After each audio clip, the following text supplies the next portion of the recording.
आज बनवले गरम गरम मस्त गुलाबजाम। Hello guys, welcome to another vlog. सर्वांना माझ्याकडून हॅपी न्यू इयर। दुपारच्या जेवणासाठी बनवणार होते नागळीची भाकरी बनवून आईने घेतली होती मेथी साफ करायला, कारण दुपारच्या भाजीसाठी मेथीच होती आणि न्यू इयर आहे तर मी विचार केला आज चला गोड काहीतरी बनवायलाच हवं। मग घेतलं गुलाबजाम बनवायला। गुलाबजामचं पीठ काढून घेतलं आणि त्याच्यामध्ये टाकलं थोडंसं दूध आणि ते पीठ मळून घेतलं। मग तिथपर्यंत मी घेतलं पाक बनवायला।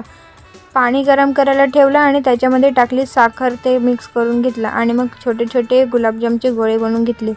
मग इलायची सोलून आणि त्याचं पावडर बनवून मी टाकली पाकामध्ये। पाक तयार होत होतं तिथपर्यंत विचार केला चला गुलाबजामच फ्राय करून घेतली। मग पाकसुद्धा झालं होतं, त्याच्यामध्ये गुलाबजाम टाकून घेतले।